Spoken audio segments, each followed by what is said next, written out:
Welcome, everybody, to NeuroVoices 100 Voices of Neurodiversity.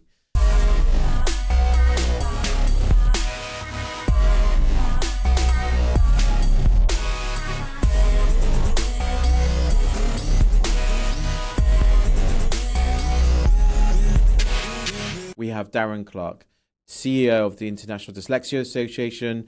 He's helped over 1 million kids with dyslexia in multiple different countries, from Malawi to Israel to America. Also, he's a marketing director. Today, I'm going to bring you Darren Clark. Welcome, Darren, to NeuroVoice's first podcast.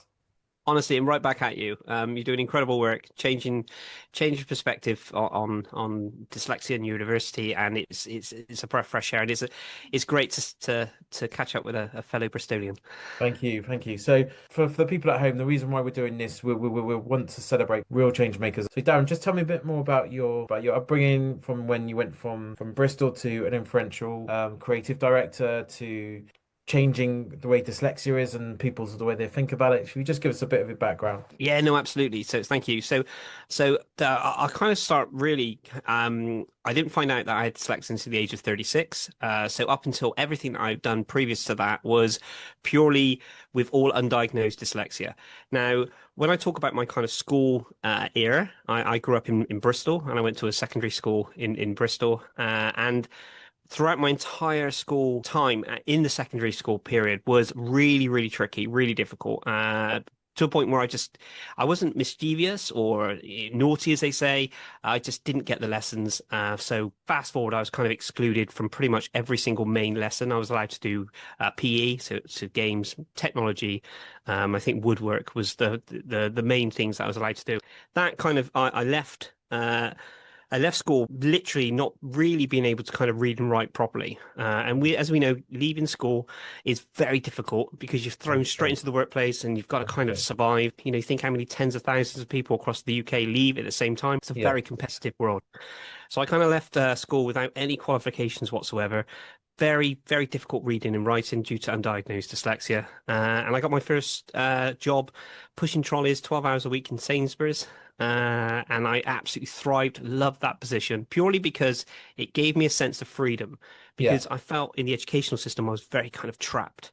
So I thrived. I got my first job in Sainsbury's 12 hours a week, and then I just got hungry for retail, moved around a lot in the sense of different jobs, but really kind of felt that retail was my kind of business acumen that I wanted to get. I didn't get in school. Progressed through the career, ended up becoming a regional director for Tesco's for many years, and then left that, started creating several businesses.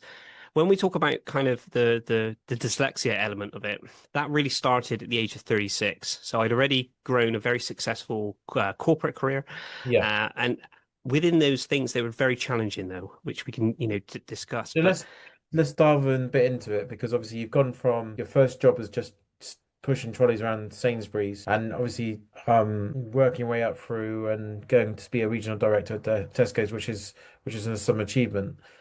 How did your dyslexia help you, or how did it hinder you? Those are the two main questions most people at home will be like, okay, if someone with dyslexia, if you got excluded from school, as you said, how did your dyslexia help you in your corporate career, and how did it hinder you? Yeah, no, absolutely. And when I say excluded, I never missed a single day of school. I was just put in a thing called the unit, which is like a porta cabin in the middle of the school playing field, and just given colouring in books to occupy me. So the want was there, just wasn't able to actually learn in the way they wanted.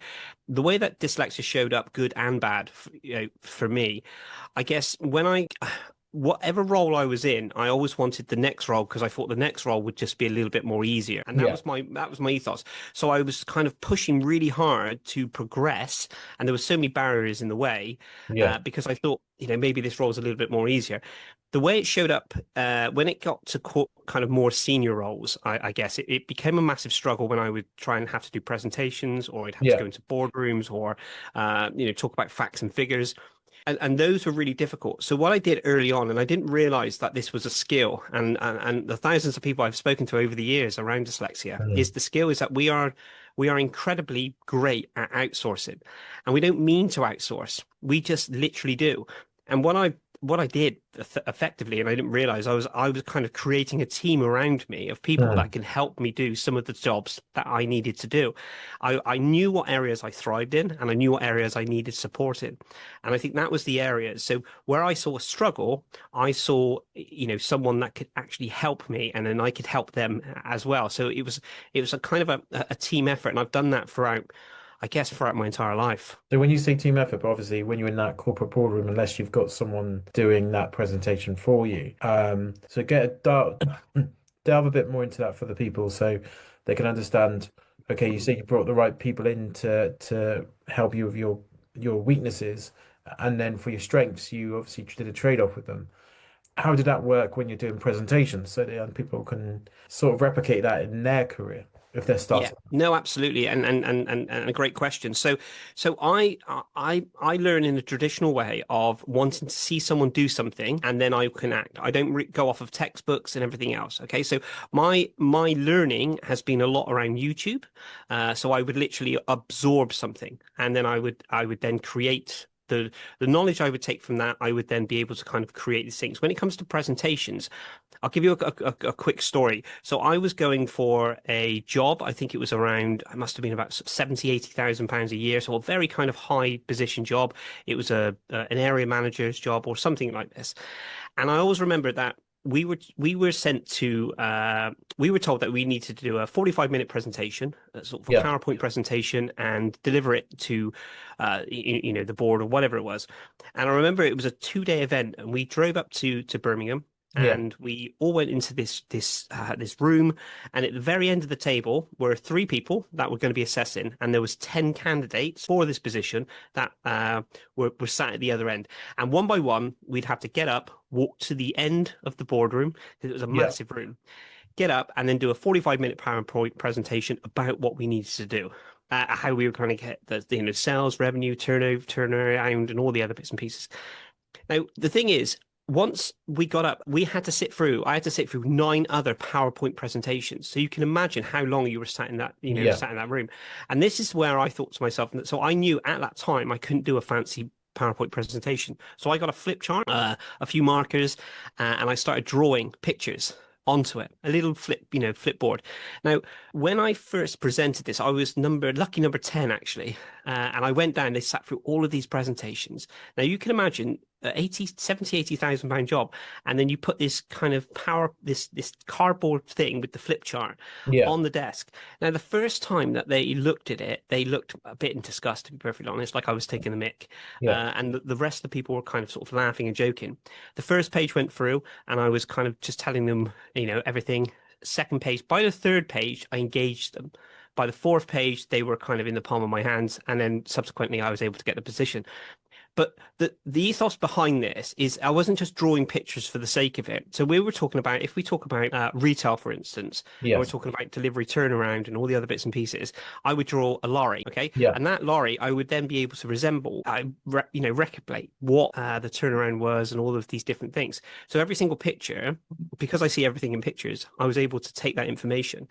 So, and I've done these things, and they Yeah. Of call it out of the box thinking, don't they? But course. it really does correlate to that. That's what people with dyslexia have in there's so many leaders and thought change people that have actually done this. And one of the main skills of dyslexia is thinking outside the box, the 3D thinking, I call it, or the 4D thinking. That's how I like to think of it.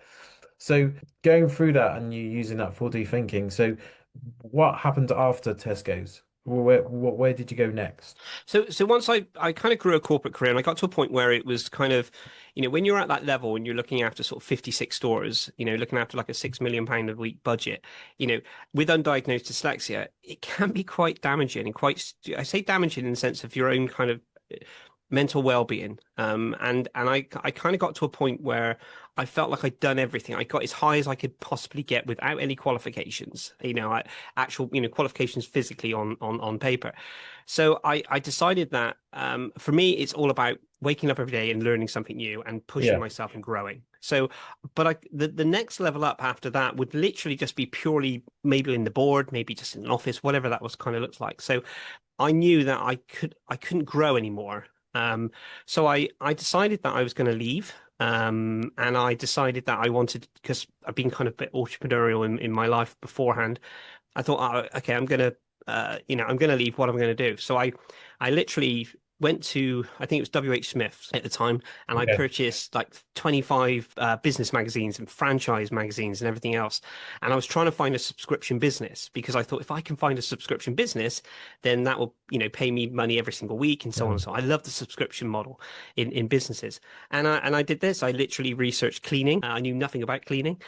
Researched it. I went to a few franchise meetings, and they were saying that you can give me £10,000 and we can give you this, this, and this. And I identified the two things that they weren't going to give me. They weren't going to give me customers, and they weren't going to give me staff. Yeah, And those are the exactly. two hardest things to find. Exactly. So I subsequently I kind of left Tesco's, which was a very high salary and all the trinkets that came with it. Um, Left that, gave my notice, and a few weeks later, I had a T-shirt with a giant mop on it, some insurance, and a cheap website, and just went knocking on doors asking if I can clean for people. Yeah. And we grew that. Well, yeah, it turned into a bit of a beast. So obviously there's so many things you learned from going from a corporate career to a startup. And what is the biggest learning you learned from your corporate career that you took over to the startup? I think one of the things that I loved about the startup phase, because I Yeah. think from a dyslexic point of view, I love the startup. I love that kind of excitement and everything else. And I know that if there's, like I said, there's certain skills that I can bring to the table, and I think others can bring. So surrounding myself with the right people, as I mentioned, is key.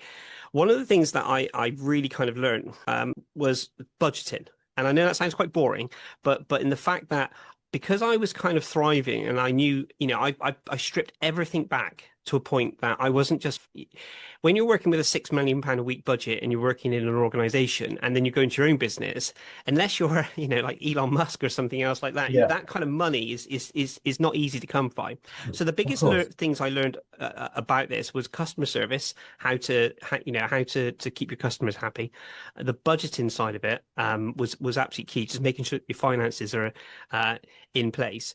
But the biggest thing was the team, because I just knew that I could not grow and do what I wanted to do and clean thousands of homes if it was Yes. just me. So I think it was the structure, and I was in an era when I was at Tesco's. I was in the most exciting era with Sir Terry Leahy Terry when he Levy, was. yeah, he's an icon of the retail It, industry. He's wanted to Tesco's to from just a retailer to into banking to it was worldwide. brilliant. One of their biggest markets was Korea. South Korea was one of the biggest markets that they had. And There's so many different things they went into. yeah, that era Again, was the era was magical because every month there was something coming out, the mobile phones, the travel, the money, everything. And it was just a real buzz and excitement around this. And obviously into the express formats. And then he went, to America and different yeah, countries. So that was the kind of the drive. I thought, wow, this is, you can do these things. So I think 100%. it's learning from a structure of a business is absolutely key. So when you say structure, so I like to call it systems because funny enough, we started our businesses at the same time. I was in Bristol, started a frozen yogurt shop at Bristol Temple Meads, which were very close to where a lot of your customers were. So from going into the corporate where you've got loads of people around you to then going as you're the first person in your business and then to do sales, marketing, get the team, all of that. How did you cope with that? So And that how did you go about that effectively? Yeah, so I guess like I said before, I stripped everything back, and I guess the biggest thing is running your own business can be incredibly lonely. So Correct. I knew I had to look after so many different points of my own self. So I had to look at like I said, the finances, the sales, the marketing, but I also had to look at my well-being, and I didn't have the money at the time. But I was kind of thought I need to sign up for a networking event, and I looked at this networking event. I said it's going to cost me, I don't know, £100 a month or whatever it was, right? And I thought, okay, and it wasn't the case of being able to budget because I thought what's the ROI on all of this bits and pieces. It was the fact that if I can go and meet with people for an hour or two people. And Yeah. because now we've got more, we're talking what 15, 16, 17 years ago or something, right? Now, I'm not saying we didn't have phones and internet, but the way that we communicate now is so much different to what we did back 100%. then. So to go to an actual event and speak to someone and And not what was not the to event you sell. went to? So the people Uh, at home. well, I used to go to a thing called 4N, which was for networking. Yes. And there was I did venture into BNI as a guest for a couple of Yeah. things. They're still But there going was now. yeah. Am I still going? No, they are. Oh, They are. yeah. BNI, sorry. BNI is. I'm not sure if for networking. I think it got sold or whatever. But and I know that the networking side got kind of hit after COVID and stuff. Mm. It was that camaraderie. It was that being able to kind of speak to someone. Mm. And it can, as you know, running a business can be very lonely, especially from a neurodivergent point of view, because the highs or lows seems to be even more um, troubling on a daily basis. So for the people at home that are neurodivergent and are a founder or starting a business, how do they manage that mental well-being when they've got financial pressures and the chance of them hitting anxiety and the overthinking, the obsessing or the burnout is a lot higher. So what did you do or what didn't you do at that time? Because everybody always talks about the things you did, but what are the things that stopped you from burnout, or when you got burnt out, you should have done this? Yeah, I completely agree. I feel throughout my life I've burnt out so many times, and Mhm. I've been at that point where I need to stop and I don't. And even now I feel like I am just people say to me all the time, you've got so much energy, you've got so much drive, you've got so much passion and everything. And whether it's just inbuilt inbuilt in me, but I know that can get to a point where I can kind of I just need to stop. But the crash and the stop can be massive. So Yeah, I have to understand how that's going to happen. So, you know, I have to understand that I need to eat properly. I don't always eat properly. I don't always sleep properly. I haven't got this manual of like, oh my goodness, I do all of these things, tick, tick, tick. But I know that if I don't exercise or if I don't eat properly, at least, a couple of times properly, a week, or sleep or do some meditation or yeah, something for my own well-being, or going for a walk or speaking to someone, it's very difficult. I think that when you have those financial pressures and everything, most entrepreneurs, when we use the terminology entrepreneurs, they're doing several jobs. They're doing the jobs that we can see yeah, online. So you're posting on LinkedIn, just, secure a client, blah, blah, blah, all of these different things. Then you've got the other jobs, and then you've got the other things that you bring in. And it's amazing how many, when I was starting my career, and I've done it throughout my career, I've done several jobs while I'm running that job, yeah. because it and that's a very fine line of a balance. And I think it is a difficult, I completely agree with you, it is a difficult balance financially. I feel you're raising a real sort of really important point because there's a lot of people that talk about go all in, but for the people that don't have that cash cushion or have come from a corporate career that's very high paying, and so they've been able to build up a nest egg. What's your advice to those founders that are starting out and bootstrapping and they're close to giving up, or what is Yeah, your I think so. So when I just to clear, when I left corporate, there wasn't a nest.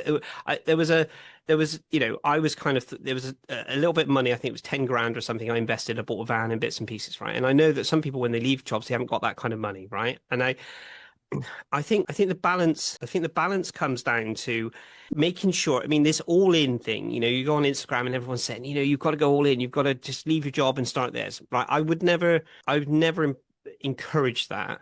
I would say that if you can test the market to a point where you feel that your product or your service is actually going to be able to bring you in the revenue side of it, and then nothing's guaranteed, but then a job's never guaranteed, because I always think when you're working for someone, you've just got one client, and that one yes, client can get rid of you, right?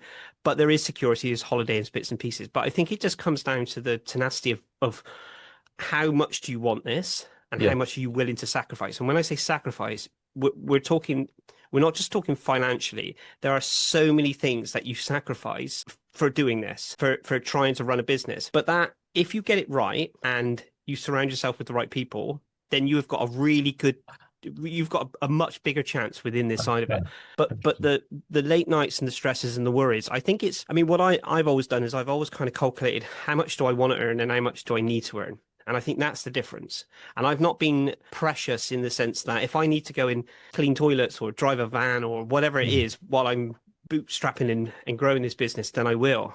As long as, and I think that's the tricky part, because we have to it's almost like entrepreneurs, and I use that terminology, is that we're almost embarrassed if we run a business and then suddenly Mm, someone sees us delivering some pizzas or something. They're like, "Oh my goodness, that's so embarrassing." You know, I've done that several times. I've driven vans, I've cleaned toilets. You know what I mean?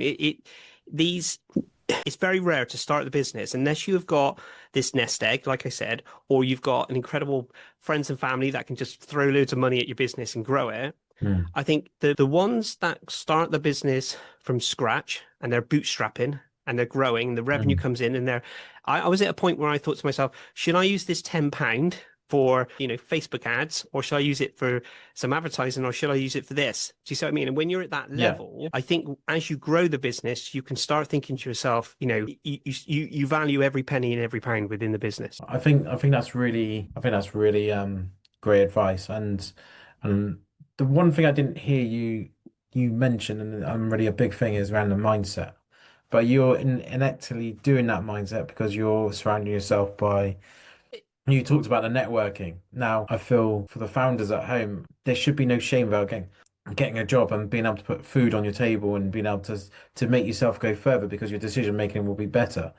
I feel like there's this unwritten rule that there's this dream that everyone has to go all into straight away and then just completely destroy themselves. It doesn't, the business doesn't grow as far. That's why quite a lot of business, I think the failure rate of businesses is quite high, isn't it? It's like one It, in 10, no, 9 in 10 or something of that high nature. Yeah, it is massive, and not every business that you create, first of all, is going to be your golden business. No, And this is I've had so many businesses, and some have been really good, some have been successful, some haven't even hit, sort exactly. of the starting period. And come back to your subject about the mindset. I think that is absolutely key. And I think you have to be kind of a bit, like like the racing things for horses, you have to Yeah, kind of just be focused, yeah. and also just being kind to yourself. That's the biggest thing, being kind to yourself, because the amount of pressure sometimes that you're holding and masking can be really, really Yeah. difficult. Myself, I felt it. I did completely opposite to what with from you learn from your mistakes, but obviously, you feel like when you've got a purpose and you've got so much, you just want something to succeed, and it's not about money. It's about the people that you're serving. Then sometimes you forget the wisdom that you give yourself. Um, And what's that does drive me every single day. Who you're serving, who you turn up, who you showing up So for. let's talk about purpose. Why do you do what you do? What gets you out of bed? Because obviously you've had a few different businesses. What makes you still having that drive? What's your why? So my drive is, I had the most horrendous schooling, and I can be open and say this, to be completely isolated and not looked after, and not even being allowed to sit exams. That the turmoil for that is massive. Okay, and that's something that you take into adulthood, and in all the other elements of your life, and it never goes away. My why is, when I got diagnosed with dyslexia at the age of 36, and you don't have to be diagnosed, you can be self-diagnosed. It's not, I just knew, okay? But the period of time for that, where that once they said yes, you have dyslexia, that took me on some sort of massive kind of emotional roller coaster, and I didn't realize, I wasn't ready for what that looked like, because I had shame, I had excitement, I had all the different things that would go. I would be recluse, I would go be extrovert. So my why really is, almost goes back to that boy that was sat in that porter cabin, that freezing cold porter cabin, being given coloring in books to just occupy themselves for 5 years, and then going into the workforce and absolutely having to kind of hound themselves to get to those. And what I wanted to do really, and after that, as I went on a kind of a 2 3 year kind of, I guess, to understand how dyslexia was working for me, I needed to understand how dyslexia worked for other people. So I didn't just want to know how it affected people in the UK. I wanted to know how it affected people in lots of different countries. So I went to Kenya, Bali, Israel, America, Malawi, and we did so many different events and so many different things throughout that side of it. And I think my why every single day is when you start talking about dyslexia and your inclusion, and you get these messages every single day. And don't get me wrong, you have to be mindful, because a lot of the time, you get this message through, and sometimes it's sad, and it's obviously you're honored that they're sharing it with you, but you have to be mindful because you're dealing with these on hundreds of them Yeah. every single week. But that drive to try and make a small difference is something that I think will continue to drive me for as long as I can physically do it. What does a Um, small difference look like to you? a small difference is listening to someone, and making them feel that they have value. Okay. That when I say a small difference, I mean I want to make a massive difference, but my ego won't allow me to say, like, I don't want to be egotistical and say, oh, I'll make a massive difference. I I feel like I'm incredibly fortunate that I've spoken to so many different people, and I've been Yeah. an ambassador for different organizations. But when I say a small difference, I'd love to make a massive difference for out on a global stage, So purely to help people. So helping people in what way? So let's just uncover that, because we looked into your childhood, and to be honest, very similar background, very the turmoil being told you're stupid, and the turmoil of your schooling really does affect your later life. Now, a difference to you, how are you going to achieve that? How are you going to so, because you haven't really delved into what you're currently doing now, and then we'll go into that, what you're currently doing, and what is your mission on that. So let's explore that a little bit. What is your mission now, and what are you trying to achieve? So the people at home, when they're going to reach out to you, understand where you're going effectively. Absolutely. So I'll give you a kind of like with every business, they have a blueprint, okay? Yeah. And I didn't intentionally have a blueprint for how I wanted to help people, but I knew that uh I wanted to understand how I could help people. So in order for, like with every business, if you go into a business, say, I can solve this, this, and this, first thing need to do is ask them what the problem is, and see if you've got a solution. Okay. So I knew my problem was that I didn't really understand dyslexia, and I didn't know how it affected me, and I wanted to find out. So I'll give you an idea of how it went. So after my diagnosis, I got straight on to a call with the BDA, so the British Dyslexia Association, and I asked them if I can do anything for them. Okay, whatever I can do for them. And I started creating different bits and pieces with them and working with them, and I became asked if I can be an ambassador for them, and I did. Okay, so tick. So I moved from the British Dyslexia Association. Then I contacted the IDA, so the International Dyslexia Association. If you go Yeah. onto their website and scroll to the bottom, at the time there were 76 different organizations that are affiliated with them. So you can pay to be a globally involved with them. Now, I sat there and we put an email out to all of these different organizations, and it was just literally an ask. It was, look, I'm a businessman from the Southwest. I'm not selling anything in any way, shape, or form. Can I help, or something like this, whatever I can do to help. And I got a lot of rejections and a lot of people that just didn't even get back to me. But one organization in Kenya came back, and they said, we would love you to help us. We don't know what. And within 4 weeks of that first email going out, I flew over there, and we created this incredible event, and we got around 350 people in different villages all around for their school, and it was just the most amazing thing. That then springboarded me then off to Malawi, and then we did a tour of Malawi for a month with pop-up banners doing different things. Then Where did became you go an in Malawi? so we went to Blantyre Yeah. and the Longley. My So wife's family are from a long way. So really, yeah, yeah. They're wow. originally from my wife's family they left there and moved to in the 60s when they moved to Leicester, effectively but all the family, my wife's mum and dad, a majority of her family are from a long way, and Limbe as well. Yeah, yeah, yeah. I literally did a tour around there, and it was the most incredible place. They got a nice little village on the lake out. Is it Lake Malawi? Yeah, Yeah, they got a yeah, little hut on there. So basically, yeah. yeah, and it was incredibly memorable. Not very. When we talk about dyslexia, we have Kenya, which purely they know a little bit more about that, but it's still there's a lot of confusion around there. So it's very sort of political and spiritual and on that side of it. And Malawi was, I guess, still. Still doing this, Yeah. but yeah, I mean, and then I then started reaching out to different organizations, became a global partner for the IDA, and then, like I said, it's the same thing. Going to countries, speaking to people, seeing if I can help, and raising awareness, and that was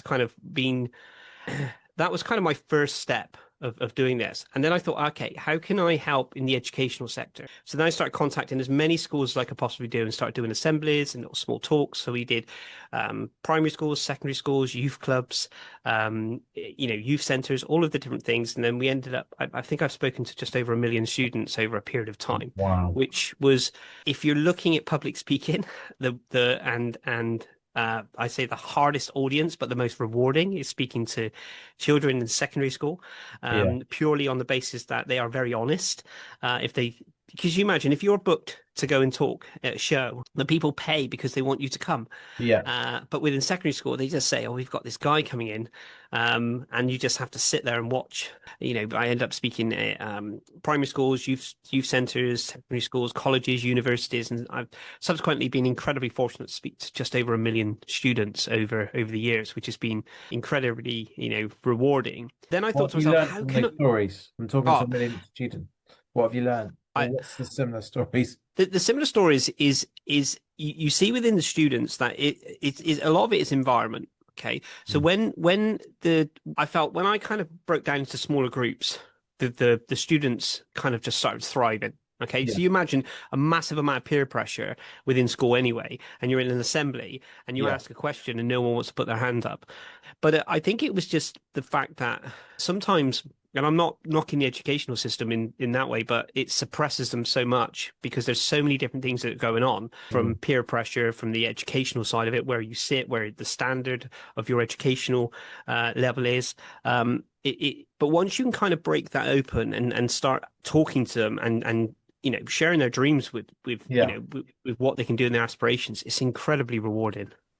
So, where do you see the challenges around the education system? Because obviously it's failed. This system has failed so many people have dyslexia, for example, because it wasn't understood. You can't blame the teachers, and I'm a firm believer that majority of teachers are there for a good reason. So when you say you can break open, the word the word I'm trying to say, what's the solution to that? I, I'd love to sit here and tell you that there is a solution for it, but I think it's going to take someone with a greater mind than mine to actually solve this problem. But what I will say and what I do know is that if we took the educational system, it's like nothing else. It's not like the workplace. So take the fact that someone joins the school, okay, and for 5 years we learn next to someone at the same speed and the same level as someone else, and then when that year is up, we then are told we have to go into another year and then learn at a higher pace, at a higher level. And then you can just see the people and the cracks forming and the people come back. But yet we're still next to the same people that are either, surviving or thriving, Hmm. within this side of it. It's almost like the suppression I feel that the kids have to go through within the educational side of it and learn multiple languages, not multiple languages, multiple kind of lessons is incredibly difficult. I think if we were able to kind of hone in on, we have the basics, okay? So we have the English, maths, and all the other bits and pieces, but there aren't topics that are in the educational system that are outside in the real world. Yes, they've started introducing things like AI and mortgages, and they'll be talking about other bits and pieces, but the fact that sometimes we can't even use a mobile device within a school, Hmm. and I'm not, and that's a whole different topic, but we're expected to be able to use that when we're doing our homework or we're doing something else. Do you see what I mean? The Yeah. structure sometimes seems to be a little bit off. But I think there's also disparity amongst I think it becomes elitist effectively that some people do not even have laptops. Some people don't even have iPads where or mobile phones. Some kids that sounds crazy, but some parents can't afford to give their kids mobile I mobile totally phones. agree. I totally And agree. Yeah. The it's fact that you'd have to come home and have oh, you can do this on your laptop at home. How do you know that you've got a laptop? That, these things are expensive. that And it if you sounds have really more than one crazy to child, say this, and a lot of people at home, and especially a lot of our founders, be like, they haven't got a laptop. What?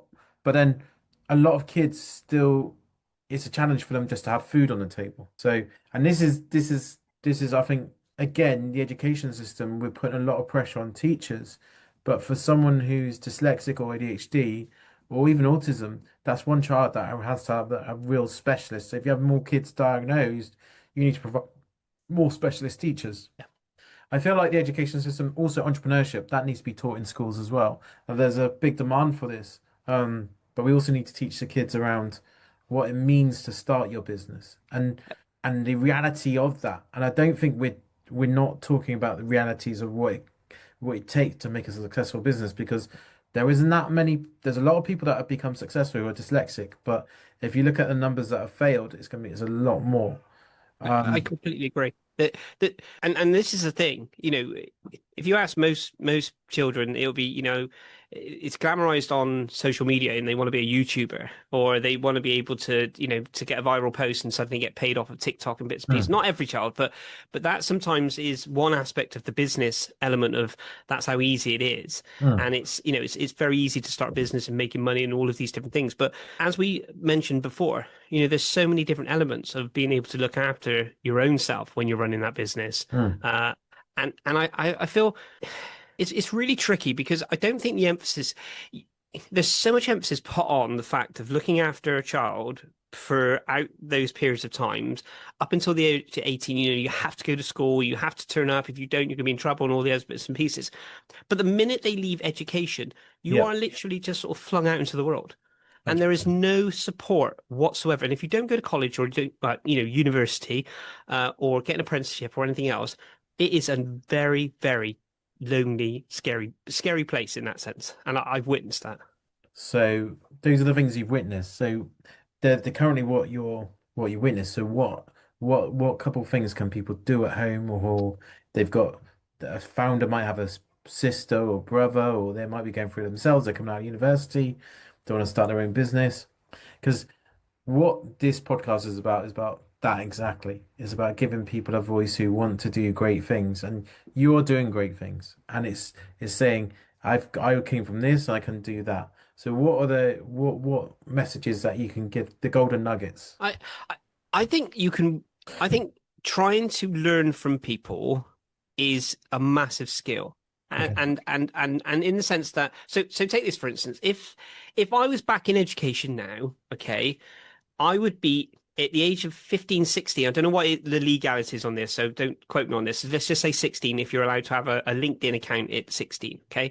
Or if you're not allowed to have a account at 16, I would still be writing to organizations like Virgin or whoever it is that I wanted to work for. Now, I know it's very difficult because you don't think, a lot of people now don't know what they want to do, right? Exactly.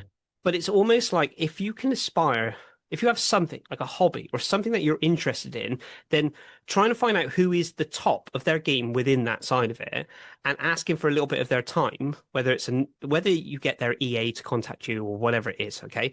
But it's those little confident boosts that I think are going to help. Now, not everyone is going to want to be a CEO and other bits and Yeah. pieces, right? But I genuinely think now, in the day and age that we are in, no one is untouchable in the sense Yes. that we can contact whoever we need to contact through the power of social media, marketing, all the other bits and pieces. Okay. But it doesn't have to be your big Richard Branson's thing. Like you mentioned, it could be your brother's, your brother's girlfriend or your auntie, your uncle, Yeah. someone that runs a business, and just those little bits of information and those just that little bit of knowledge. Honestly, it can be make or break to see whether you want to do that or you want to get a career within, the corporate sector. But I genuinely think if for me, even now, I'm learning every single day and I'm looking at people who's in the industry or I'm looking at people who's doing something and I want to have a conversation with them. Whether they do or not is entirely down to them. But that's been my kind of my go-to for a lot of my life. Okay. So you talked about what you've done with the IDA and gone, you've helped over 1 million kids at school. So what is next for Darren? What is Darren from now to, So yeah, so 2.0 of Darren going forward? so after that, I went into the expos and I started asking, I wanted to go into the business sector. So I thought, okay, education, I wanted to do the global travels, I wanted to do the education, and I wanted to do the business sector. Yeah. And I wanted to understand how workplaces are helping individuals that are leaving school with dyslexia and how they're transitioning into organizations. And I thought, okay, so how can we do this? So then I started reaching out to, small little organizations. And then that's when I started collaborating with, the big names, the big organizations. And what I uncovered and understood that is that there are some organizations doing amazing things, and there's some organizations that are household names and, FTSE 500 businesses that are probably not doing what they need to do. Yes. So that's where I've kind of, so I feel like I've done all of the different sectors. Mm. Now, my kind of my next phase really is to kind of amalgamate all of these things into one. And be able to help individuals throughout that kind of pipeline. Because if what would be the perfect thing is if we've got someone in school that is supported, someone that goes to college then is supported, and then someone in the workplace that is supported, and that would be kind of the whether that's when we talk about workplace, like access to work and tools and Yeah. other bits and pieces, but that's where I kind of see myself. Now that could be in with, bringing tech in, it could be bringing, tools. But I guess the more I can use my voice to spread more awareness around these things and helping Mm. people kind of match, then I'm hoping throughout my lifetime that we can get that pipeline more So successful than it is now. where do you see the biggest challenge now for people who are dyslexia? So we know that with the ever increasing costs and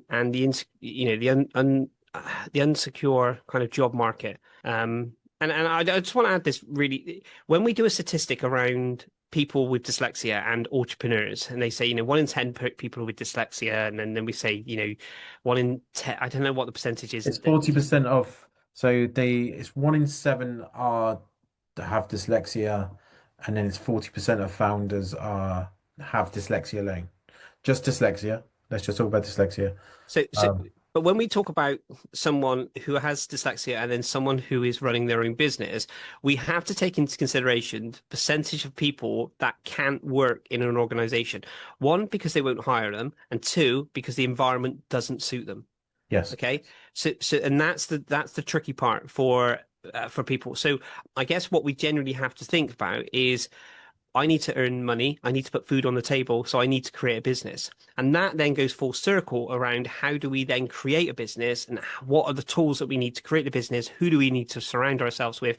And how do we deal with our own mental well-being, being dyslexic? Do you see what I mean? We're in this kind of cycle that we have people that have started a business because they've gone to university and they've got the business knowledge and the bits and pieces. And then we've got people that are thrown into entrepreneurship and running their own business that are Yeah. struggling because they can't fit into the corporate workplace. So when you say people don't work, so that comes onto a very great point, because a lot of people are forced into entrepreneurship because they can't get employed. Now, in order to get employed to start a business, you either need money or a way of getting money from a client to pay for the product up front. Or so what are those things that people can do to get to start I, effectively? I think the biggest barrier someone will say to you is, I can't afford to start this business because I don't have any money. Okay.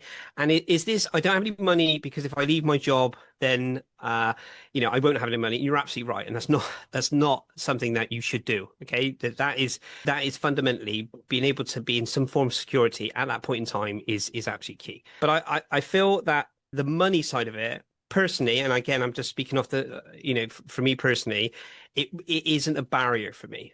Okay. Yeah. And it's not because I print money or anything else.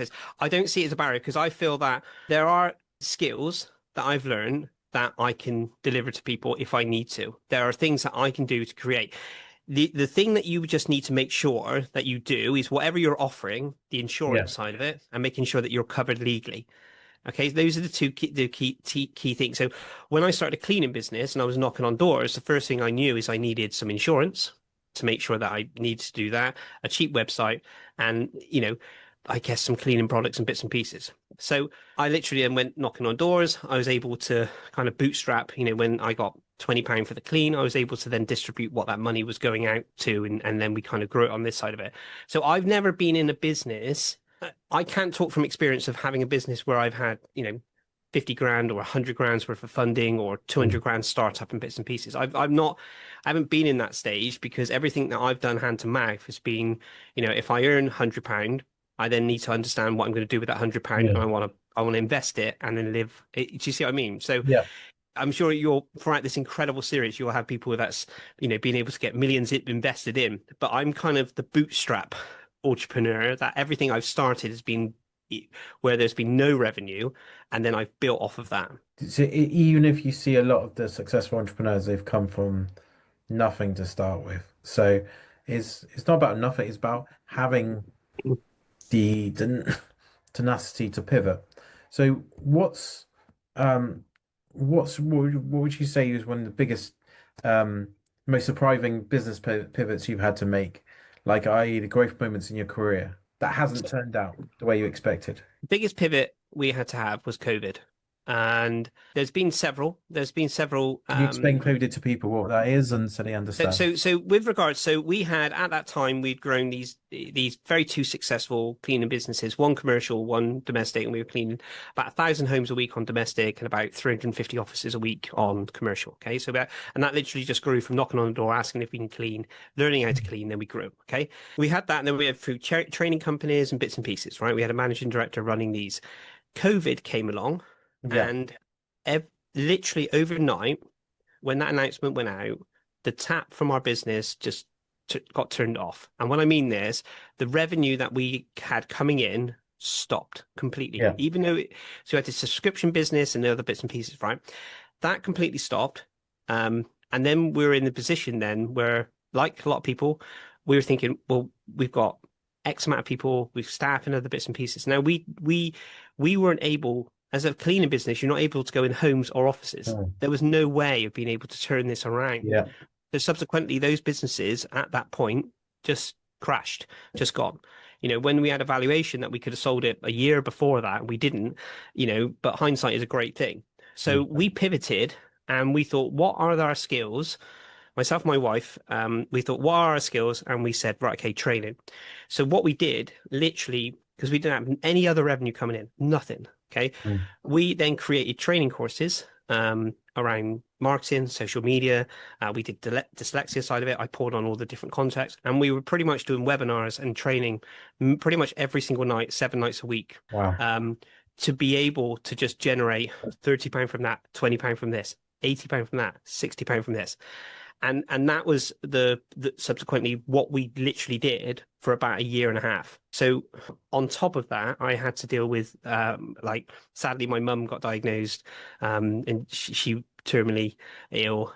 So I was doing all of this, Sorry. losing the business and trying to be a carer, for my mum at the time as well. So I didn't realize at the time how much stress I was under until after the period. Mm. But I think the pivot side of it is you can test the water. You can know when something isn't working. And I think the difficulty is when you've got your own business and you put a lot of passion into it and a lot of pride, sometimes you will just keep going and going and going, especially if you've got investors or people put, Yeah.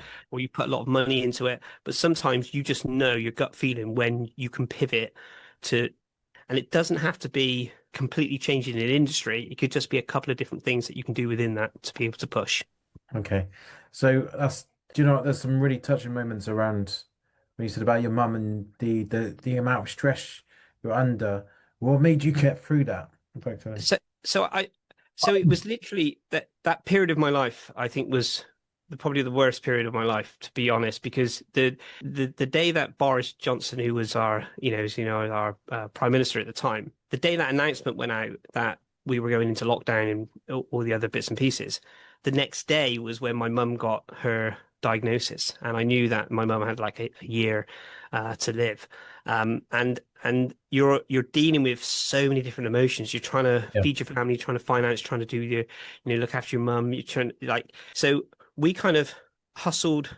So I would look after my mum pretty much most of the day, trying to take her to different appointments, which was difficult because in COVID you couldn't be there.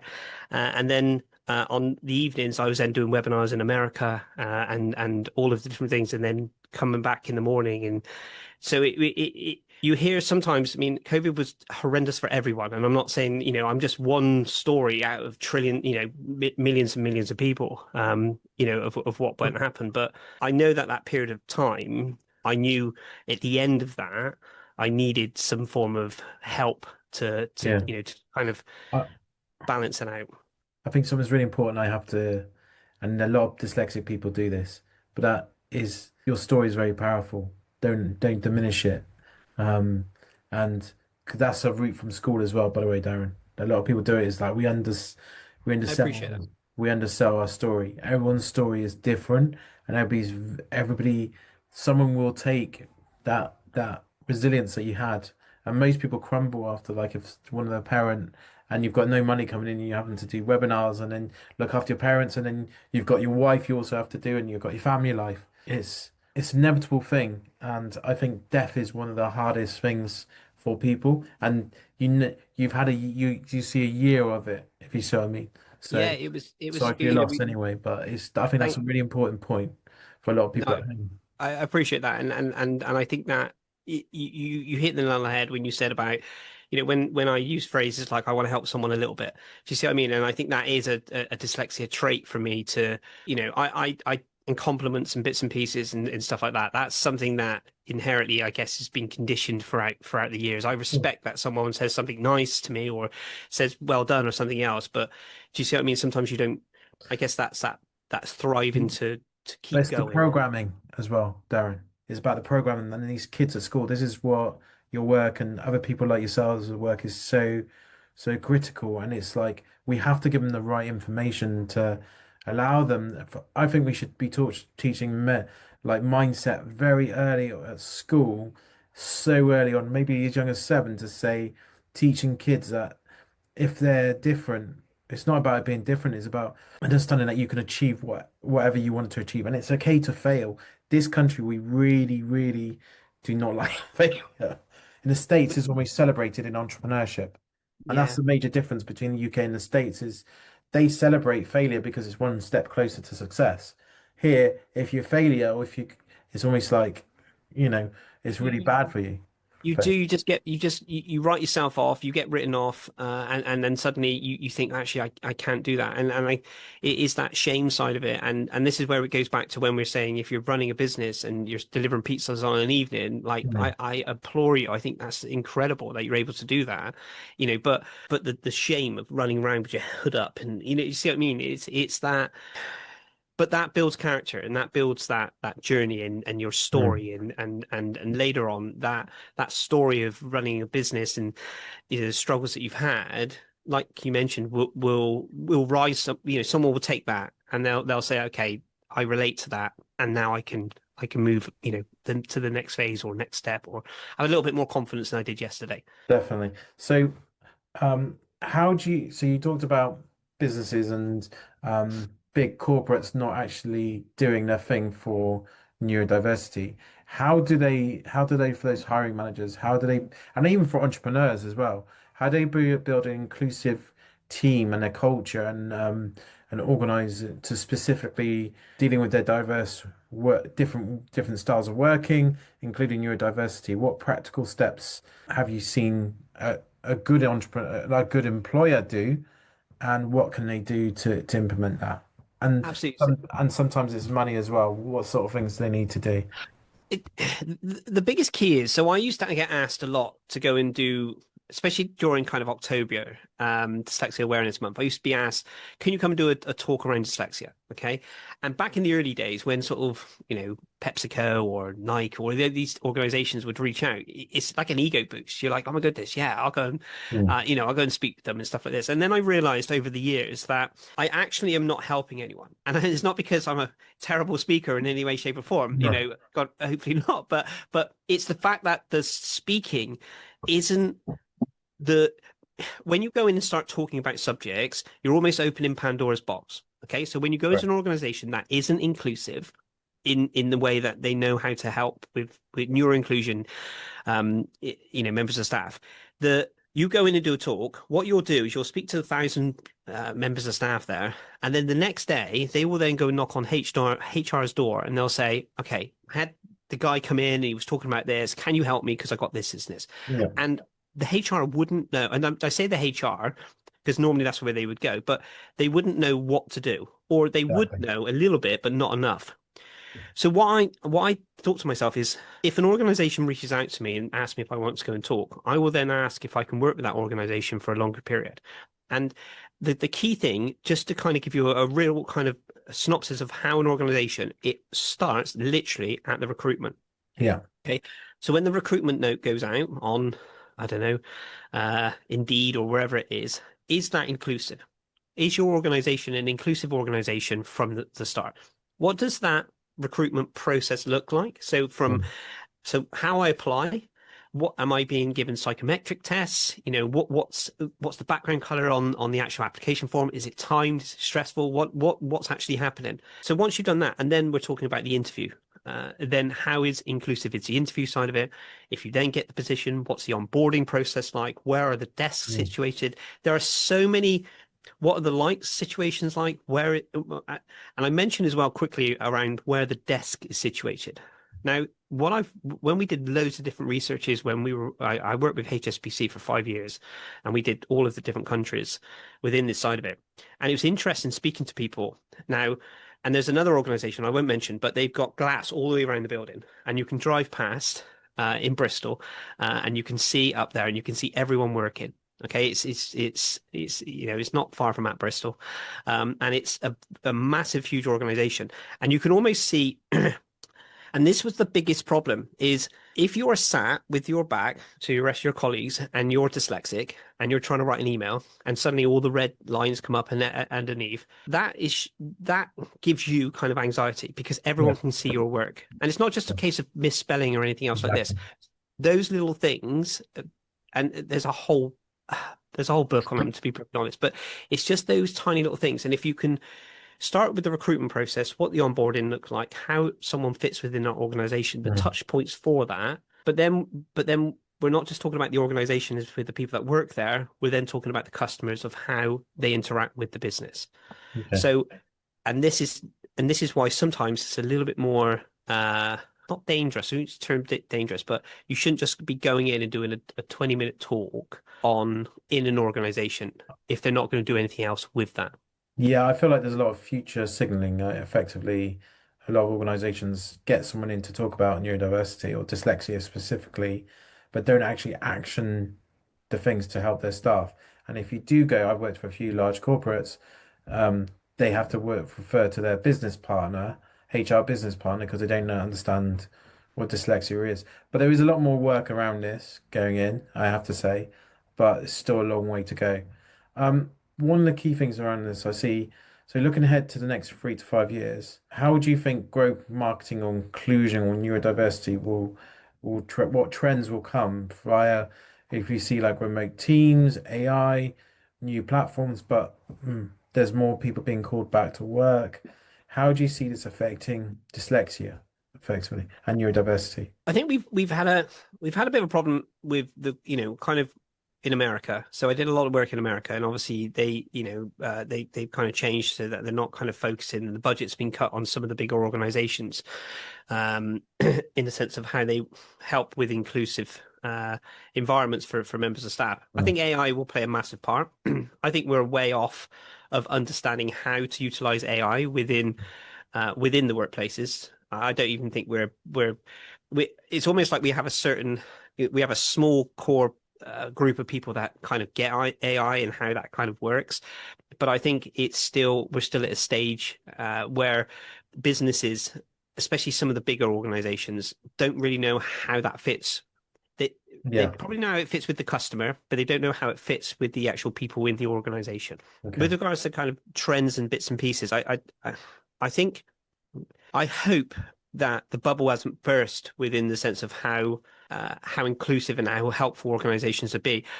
Statistically, this year was a lot more quieter than it was last year Yeah. with regards to how much awareness there was around dyslexia, Yeah.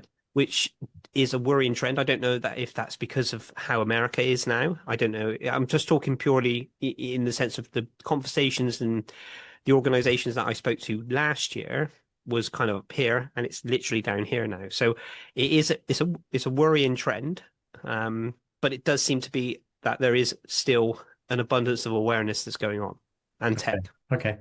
Um, we've got the fire round now, which is like the fire question round. Yeah. So 5 minute questions. What's one book or podcast you'd recommend to any entrepreneur to build a growth mindset? So so I listen to podcasts a lot, and this is probably a dyslexia kind of mind because I don't actually know. There's not a specific one that I listen to, but the one that I really kind of keen around is mindset. So anything to do with mindset and mindset reset Mm. is been incredibly powerful for me. So if you can find anything on those things, um, one of the only books that I've kind of read several times is The Chimp Paradox. Yeah. That's been an incredible like book for me to kind of divulge, and then I would listen to the audio side on this because I just love the nuance of understanding how my brain kind of works. Any other audiobooks or any other growth mindsets or speakers that will help people to get that positive mindset? So I haven't I can share with you specific names. Okay. It's a dyslexic thing. Okay. That's it. But when I Google stuff, it is around kind of entrepreneurship and the mindset side of it is key for me. And if you go give yourself, you go back to your younger self, what's one piece of advice you would do start your career, and what would it be? So I think believing in myself and the confidence side of it would be absolutely key. I've spent so many years of my life doubting my ability, Hmm. and allowing others to kind of give the directory of where my life should go, from my younger self. And I guess I'd probably be a lot more kinder to myself. Okay. I love that. Being kind to yourself, I'll take that definitely. Um, what's one productivity hack or habit that you do every day to, even when you're so busy as an entrepreneur, what's the one ritual that you have that helps you? So when I was kind of trying to understand my dyslexia, and to a point where things would start moving around on the screen and I would just really struggle with something and it'd take me 45, 50 minutes to write one email or something, I know at a level when I need a break. Okay, so, Mm. and this is something that I really kind of push myself to do, regardless of time, uh, how time poor or whatever it is.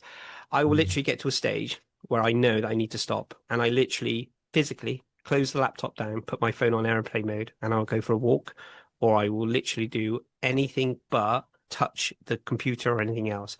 That 5, 10 minutes, if I can get to a meditation or 10-minute thing mindset, Mm. that would be really good. I have a quite on my phone a few things that I've saved over the years, where it's kind of Yeah. like Instagram posts where it will give you sort of 5 minutes of bliss of motivational side of it. And those things have been absolute key. I'm not saying that the minute you flip your laptop back open, it's great, but that 5, 10 minute reset, where I've been before, I've been trying to battle writing an email for nearly an Yeah. hour, or I've been trying to do a post for nearly an hour. That physically shutting down and having something to listen to. The other thing, really quickly on this, is I carry my AirPods, my headphones all the time. Yeah. And whenever I feel that I need to reset or I'm overwhelmed or overstimulated, I will put them on and I will listen to classical music. Okay. And that again, that seems to calm the nervous system, and kind of feels like I'm resetting. Okay. Um, where can our listeners follow you on LinkedIn, website?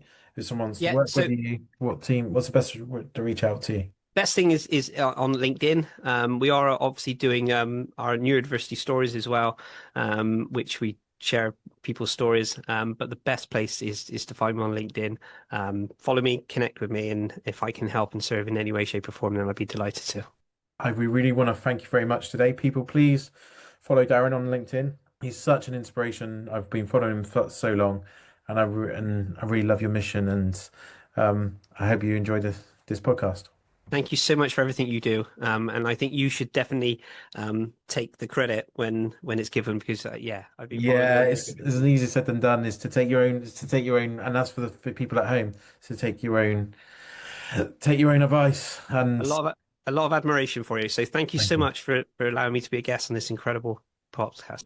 This has been 100 Voices of Neurodiversity, celebrating the power of difference and the beauty of diverse minds.